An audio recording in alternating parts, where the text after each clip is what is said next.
First line நேயர்களுக்கு வணக்கம். நம்ம என்ன பார்க்க போகிறோம்னா, தமிழ்நாட்டில் ஒரு முக்கியமான கட்சி, குறிப்பாக வட மாநிலங்களில் ஆதிக்கம் செலுத்தக்கூடிய, செல்வாக்கு செலுத்தக்கூடிய ஒரு கட்சி தான் பாமக. அந்த கட்சி கழுது தேஞ்சு கட்டெரும்பாக மாறி வருகிறது அப்படின்றத நம்ம பார்க்க போகிறோம். அதற்கு காரணம் என்னென்னா, ஒரு கட்சியோடைய மாநாடுன்ற பேரில் அப்பாவுக்கும் மகனுக்குமான ஒரு சண்டை, அந்த சண்டையோட வெளிப்பாடு நிச்சயமாக அந்த மாநாட்டில் தெரிஞ்சுது அப்படின்னு பார்க்கலாம். ஆனால் இது எல்லாமே நீங்கள் அந்த மாநாடோட வீடியோ பார்த்துருப்பீங்க, ராமதாஸ் பேசினதை பார்த்துருப்பீங்க, அன்புமணி ராமதாஸ் பேசினதை பார்த்துருப்பீங்க, சௌமியா பேசினதை பார்த்துருப்பீங்க, எல்லாத்தையும் பார்த்துருப்பீங்க. அதில் உள்ள சர்ச்சைகள், இவர் இப்படி பேசினார், அவர் அப்படி பேசினார், இவர் ராமதாஸ் பேசும்போது அன்புமணி மூஞ்சியை இப்படி வச்சுக்கிட்டு இருந்தார், விளக்கணை குடித்த மாதிரி இருந்தார், இப்படிலாம் இருக்குது. ஆனால் நேற்றெல்லாம் பார்த்துருப்பீங்க, பல சேனலில் பார்த்துருப்பீங்க. நம்ம கொடுக்கக்கூடிய எக்ஸ்க்ளூசிவ் தகவல் என்ன தெரியுமா? இது வரைக்கும் நம்ம மட்டும்தான் அதை பிரேக் பண்ணியிருக்கோம். திருப்பியும் நான் சொல்கிறேன், இந்த அப்பா மகன் சண்டைக்கு காரணம் யார் அப்படின்னு பார்த்தீங்கன்னா, ஏன்னா சௌமியா அன்புமணி தான். ஏன்னா இதுதான் அவர்கள் குடும்பத்துக்குள்ளே நடந்து கொண்டிருக்கக்கூடிய மிக தீவிரமான சண்டை. இதோட வெளிப்பாடு தான் ராமதாஸ் கொதித்தெழுந்து தன் மகனை போட்டு ஏற்றுறாரு. பல உதாரணங்களையும், நீ 4 ஃபோன் வச்சுக்கோ, நீ ரியல் எஸ்டேட் பண்ணு, என்ன வேணாலும் பண்ண, ஆனால் கட்சியில் இருக்க மாட்டேன் அப்படின்ற மாதிரியான மிரட்டல்களும், நான் தூக்கிட்டு ஃப்ரெஷ்ஷாக ஆளை போட்டு ஃப்ரெஷ்ஷாக பண்ணுவேன், எம்எல்ஏன்னு அவர் சொல்கிறது என்னதுன்னா, யாராக இருந்தாலும் தூக்கி கடலில் போட்டுருவேன்னு அவர் சொன்னது.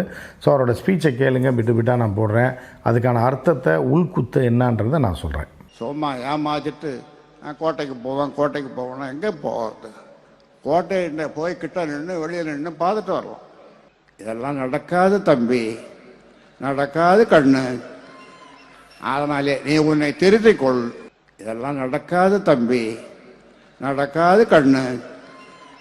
அதனாலே நீ உன்னை திருத்திக்கொள். இதெல்லாம் நடக்காது தம்பி, நடக்காது கண்ணு.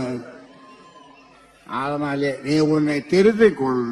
இதெல்லாம் நடக்காது தம்பி, நடக்காது கண்ணு. அதனாலே நீ உன்னை திருத்திக்கொள்.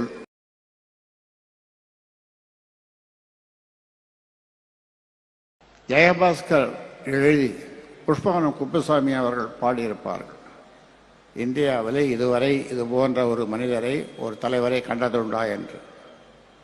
நானும் இப்பொழுது கேட்கிறேன், யாரும் இல்லை, என்னை போன்று யாரும் இல்லை. காலையில் எழுந்ததும் ஒரு மனிதன், இந்தியாவிலே இல்லை உலகத்திலேயே ஒரு மனிதன் காலையிலே தூக்கத்திலிருந்து எழுந்ததும் உலகத்தில் உள்ள ஜீவராசிகள் எல்லாம் மகிழ்ச்சியாக வாழ வேண்டும் என்று நினைக்கிற ஒரே ஒரு மனிதன் இந்த ராமதாஸ். பார்த்தீங்களா ராமதாஸ் என்ன சொன்னார் அப்படின்னு.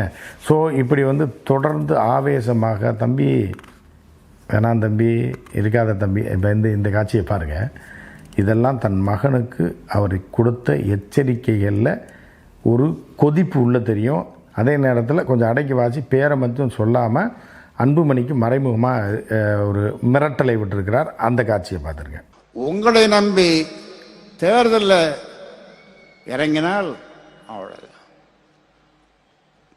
சில பேர் கேட்கலாம், எங்க கூட்டணின்னா, கூட்டணி பற்றி முடிவு செய்வதற்கு நான் இருக்கிறேன், நான் முடிவு செய்வேன். அதை பற்றி நீ ஒன்றும் கவலைப்பட வேணாம். உனக்கு சீட்டு கிடைக்கணும், நீ எம்எல்ஏ ஆகணும்னா நாளையிலிருந்து போய் கூட உழை. ஏனென்றால் உன்னுடைய உழைப்பை பற்றிய கணக்கு எடுக்கப்படுகிறது மறைமுகமாக. கா கா கா கத்தலாம், அது வீட்டு முன்னால் நின்று கத்து, காக்கா காக்கா காக்கான்னு கத்து. ஆனால் உனக்கு ஒன்றும் கிடைக்காது. கிடைச்சதை வச்சுட்டு உழைச்சிக்கோ. ஆனால் இனிமேல் உழைக்கணும். வெளிப்பூச்சு, வெளி வேஷம், வெளி பேச்சு, கூட்டணி, அந்த கூட்டணி, இந்த கூட்டணி,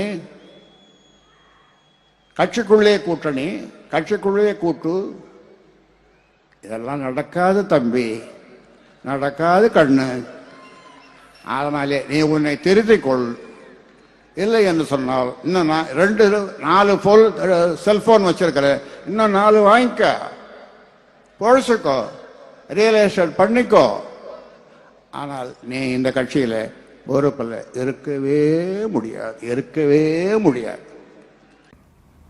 இதுக்கெல்லாம் காரணம் என்னென்னா, இவ்வளோ தூரம் இந்த தகராறு முற்றியதற்கு காரணம் சௌமியா அன்புமணி என்ன தான் காரணம் அப்படின்னு நம்ம பார்க்கலாம். என்ன அப்படின்னு பார்த்திங்கன்னா, அன்புமணியை பிரித்து, தந்தை மீது மிகுந்த பாசம் கொண்டிருந்த அன்புமணியை, அன்புமணி மீது மிகுந்த பாசம் கொண்டிருந்த ராமதாஸ் அவர்களை பிரித்தது யார் அப்படின்னு பார்த்திங்கன்னா, எல்லாரும் அங்கே உள்ள சோர்ஸ் வீட்டில் இருக்கவங்களாம் என்ன சொல்கிறாங்கன்னா, எல்லாத்துக்கும் காரணம் சௌமியா தான். எதுக்காக சௌமியாவை கரிச்சு கொட்டுறீங்க அப்படின்னு கேட்கலாம் நீங்கள்.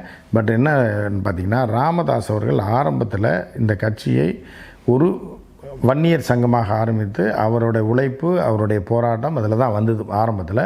அதற்கப்புறம் என்னென்னா, அது அரசியல் கட்சியாக மாற்றினாலும், அது அரசியல் பாமகன்னு மாற்றினா கூட அதில் வந்து ஒரு 10% பேர் கூட பிற ஜாதியினர், பிற மதத்தினர் இருக்க மாட்டாங்க.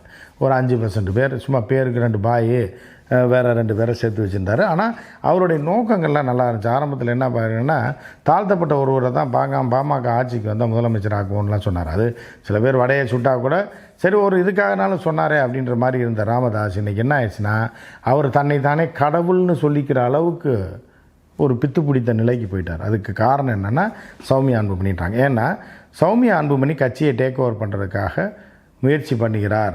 அவர் வந்து எப்படி முயற்சி பண்ணுறார் அப்படின்னு பார்த்திங்கன்னா, அன்புமணி வாயிலாக அவர் முயற்சி பண்ணி அன்புமணியை கெடுக்கிறதே, அன்புமணிக்கு தவறான விஷயங்களை சொல்லி அவருக்கு அழுத்தத்தை கொடுத்து பெரிய பிரச்சனையை கிளப்புவதே அம்மையார் வந்து அவருடைய மருமகள், அதான் அன்புமணியோட மனைவியான சௌமியா தான் அப்படின்றாங்க. ஏனென்றால் அந்த தருமபுரியில் எம்பி எலெக்ஷனில் நின்னாப்புல, அப்போ இவர்கிட்டே கேட்காம அவர்களாக சீட் எடுத்துக்கிட்டாங்களாம்.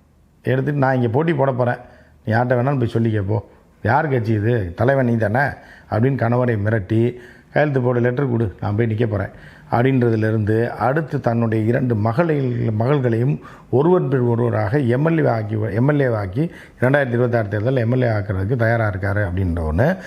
இவர் வந்து என்னென்னா, அப்படி நீ எதாவது பண்ணலை அப்படின்னா நான் போய் பிஜேபியில் சேர்ந்துருவேன் அப்படின்ற ஒரு மிரட்டல் அவர் கொடுத்ததாகவும், அவர் வந்து இதற்காகவே ஹிந்தியை தரவாக பயின்று அதை வந்து பேசி பழகி மேடைகளில் சம்மந்தமே இல்லாமல் தருமபுரியில் தெலுங்கர்களும் கன்னடர்கள் இருக்க பகுதியிலெல்லாம் போய் ஹிந்தியில் பீலா விட்டது காரணம் இதுதான். அவர் ட்ரையல் பார்க்குறாரு, இங்கே தரலை, அதிகாரத்தை என்கிடம் தரவில்லை என்றால் நான் பிஜேபிக்கு போயிடுவேன்னு சொல்லி அந்த அம்மையார் வீட்டுக்குள்ளே மிரட்டலும் அன்புமணிக்கு கொடுக்குற ஒரு டார்ச்சரும் தான் அன்புமணிக்கும் ராமதாஸுக்குமான பிரிவுக்கு காரணம்.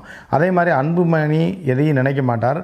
ராமதாஸ் அவருடைய மகள் வழி பேரனுக்கு பதவியை கொடுக்கும்போது அதையும் கொடுக்கக்கூடாது என்று அன்புமணியை தூண்டிவிட்டவர் அம்மையார் தான். யார்? சௌமியா தான். எனவே இந்த அப்பா மகனுக்கும் அதே மாதிரி கட்சிக்குள்ள மிகப்பெரிய ஒரு வீழ்ச்சிக்கும் ஒரு மாற்றத்திற்கும் ஒரு குளறுபடிக்கும் காரணம் யார் அப்படின்னு பார்த்திங்கன்னா, சௌமியா அன்புமணி தான் என்கிற ஒரு குரல் தான் அங்கே பெருசாக ஒலிக்குது. அதை தாண்டி ராமதாஸே கட்சியை விட்டு நீக்கணும் அப்படின்ற மாதிரி என்ன பண்ணிட்டாங்கன்னா, நேற்று ராமதாஸ் பேசும்போது பார்த்தீங்க அப்படின்னா, அவர் பேசுவார், அம்மையார் பேசாமல் உட்காந்துரு, ஊரே கைத்தட்டும். ஆனால் இந்த அம்மா வந்து காண்டில் அப்படி பார்த்துட்டு இருக்கோம். அந்த காட்சியும் பதிவு பண்ணியிருக்காங்க, அதை போடுறேன் பார்த்தீங்களா. இப்படி வந்து என்ன ஆகுது அப்படின்னா, ராமதாஸ் மேலே இருக்க வெறுப்பு ஒரு பக்கம், இன்னொரு பக்கம் கட்சியை தன் கணவன் கட்டுப்பாட்டுக்குள்ளே வந்துருச்சு அப்படின்னா முழுக்க நம்ம ஆதிக்கம் செலுத்தலாம் அப்படின்ற சௌமியா அன்புமணியோட பிளானு. அதே மாதிரி தன்னுடைய மகள்களையும், சிறு வயது மகள்களையும் ஒருவன் பின் ஒருவராக எம்எல்ஏவாகவோ ஏதோ ஒரு பதவிக்காக கொண்டு வருவதற்காக முயற்சியை அவர் இப்போதே தொடங்கி விட்டார். அதற்காக அவர்களையும் பிரச்சார களத்தில் இறக்கி விட்டு ட்ரையல் பார்த்துட்டாரு. 2026 இன்னும் கொஞ்சம் இது பண்ணி அவர்களுக்கு ப்ராக்டிஸ் கொடுத்து அவர்கள் இருவரில் ஒருவரை எம்எல்ஏ ஆக்குவதற்காக அவர் முடிவு செய்கிறார். இதனால் கொந்தளிச்சு போன ராமதாஸ், நம்ம என்ன இருந்தாலும் ராமதாஸ் ஜாதி கட்சி நடத்தினாலும் அவர் வந்து தமிழர்கள் பால் ஒரு அன்பு கொண்டவர். ஒரு நிச்சயமாக ஈழத்தமிழர்களுக்கெல்லாம் நிறைய அவர் இது பண்ணியிருக்காரு. ஸோ அப்படி இருக்க ராமதாஸை அவமானப்படுத்துவதற்காக இந்த அம்மா போய் ஹிந்தியில் பேசி அவரை மிகப்பெரிய ஒரு எப்படின்னா ஒரு நெருக்கடிக்கு, அரசியல் நெருக்கடிக்கு ஆளாக்கியது சௌமியா தான் அப்படின்றது. இதை வந்து அன்புமணி கேட்கவும் முடியல. கேட்டால் அன்புமணிக்கு அவர் பதில் சொல்வதும் இல்லை. அன்புமணியை ஒரு நெருக்கடிக்கு உள்ளாக்கி அவர் உடல்நலம் சரியில்லாமல் போனதற்கும் அன்புமணி தந்தையை விட்டு பிரிந்ததற்கு காரணமே சௌமியா தான் அப்படின்ற மாதிரியான பேச்சுக்கள் அங்கிருந்து வருகின்றன. எனவே இந்த மோதல் வந்து அன்புமணி ராமதாஸுக்குமான மோதல் கிடையாது. இது வந்து இந்த குடும்ப மோதல். இதற்கு காரணம் முழுக்க இப்போது கட்சியே வந்து என்னென்னா 2 பவர் சென்டரை வச்சு தான் இருக்குன்றாங்க. ஒன்று வந்து ராமதாஸ் அவர்கள், இன்னொன்று வந்து பார்த்திங்கன்னா அன்புமணி ராமதாஸ் இல்லை, சௌமியா அன்புமணி தான் இந்த லேட்டஸ்ட் கேம்லாம் ஆடி இந்த ட்விட்டர்லேயும் சரி, வாட்ஸ்அப்லேயும் ஃபேஸ்புக்லேயும், ஐயா ராமதாஸ் அவர்களே நீங்கள் போதும், நீங்கள் வெளியே போயிருங்க, நீங்கள் வந்து இளைஞர்களுக்கு வழி விட்டு வெளியில் போங்க, நீங்கள் வந்து இந்த கட்சியிலே இருக்க வேணான்ற அளவுக்கு வந்து இப்போ சோசியல் மீடியாக்களில் ராமதாஸ் அவர்களுக்கு எதிராக பதியக்கூடிய பதிவுகளுக்கு எல்லாம் காரணம் யாருன்னு பார்த்தீங்கன்னா சௌமியா அன்புமணின்னு தான் அங்கேருந்து அந்த குரல் ஒலிக்கிறது. ஏன்னா எனவே இது வந்து இப்போதைக்கு தீர்ற பிரச்சனை கிடையாது. அன்புமணி வந்து அந்த கூட்டத்தில் கலந்துக்கிட்டார், அவருக்கு நன்றி சொல்லாதது ராமதாஸோடைய தப்பு தான். ஏன்னா மகன்ற தாண்டி ஒரு கட்சியோட தலைவராக போட்டு அப்புறம் அதை நான் மாற்றினேன் ஈதுனேன்னு சொன்னால் கூட அப்போ வர மேடையிலே ஏற்றிருக்கூடாதுல்ல. நான் பார்த்துக்கிறேன், நான் முழு நிலவு இதை நான் பண்ணிக்கிறேன், மகனே வர வேண்டாம்ல சொல்லியிருக்கணும், மகனை எதிர்த்தாப்பில் உட்கார வச்சுருக்கணும், மேடையிலே உட்கார வச்சு நன்றி சொல்லன்றப்ப ராமதாஸ் குழம்பி போயிருக்கிறார், மகா காண்டில் இருக்கார் அப்படின்னு நம்ம புரிஞ்சுக்க முடியுது. இருந்த போதிலும் இதுக்கெல்லாம் காரணம் சௌமியான்னு சொன்னால் கூட ராமதாஸுக்கு புத்தி எங்கே போச்சு? இந்த அன்புமணியை அரசியல் ரீதியாகவும் இவ்வளோ இந்த மாநாடு நடத்துறதுக்கு எவ்வளோ கஷ்டப்பட்டிருக்காரு. அவர் இந்த மாநாடு நல்லதாக கேட்டதா, அவர்கள் நல்லது செய்கிறாங்களா கெட்டது செய்கிறாங்களா வேறு விஷயம். இவ்வளோ பெரிய கூட்டத்தை கூட்டி ஒரு மாநாடு நடத்துகிறவங்க சாதாரண மைக் செட்டுக்காரனுக்கே நன்றி சொல்லும்போது மகனுக்கு நன்றி சொல்லலையே இவர் அப்படின்ற காண்டும் அன்புமணியோட ஆதரவாளர்களுக்கு இருக்குது. இது மேலும் அவருக்கு தீயை ஊற்றி வளர்க்கிறார் சௌமியா. பார்த்தீங்களா அவங்க அப்பா என்ன பண்ணாருன்னு? நீங்கள் தானே ராப்பகலாக எல்லாம் பண்ணீங்க. இப்போ என்னாச்சு? அவரோட கொட்டத்தை அடக்கவில்லை என்றால் இந்த கட்சி நாசமாக போயிடும். நீங்கள் கட்சியை டேக் ஓவர் பண்ணுறீங்களா இல்லையா? அவருக்கு எதிராக இறங்குறீங்களா இல்லையா? 2026 உங்கள் தலைமையில் தான் நடக்கணும், உங்களுடைய முடிவு கீழே தான் கட்சி நடக்கணும், இல்லைனா கட்சியை உடச்சிடலாம், இல்லை நான் பிஜேபி போயிடுவேன்ற மாதிரி சௌமியா அன்புமணி மிரட்டியதாகவும் அங்கிருந்து தகவல் வருகிறது. எனவே பாமக என்ன ஆக போகுதுன்னு நம்ம பொறுத்திருந்து பார்ப்போம். மற்றும் ஒரு நிகழ்ச்சியில் சந்திப்போம். நன்றி, வணக்கம். பாருங்கள்.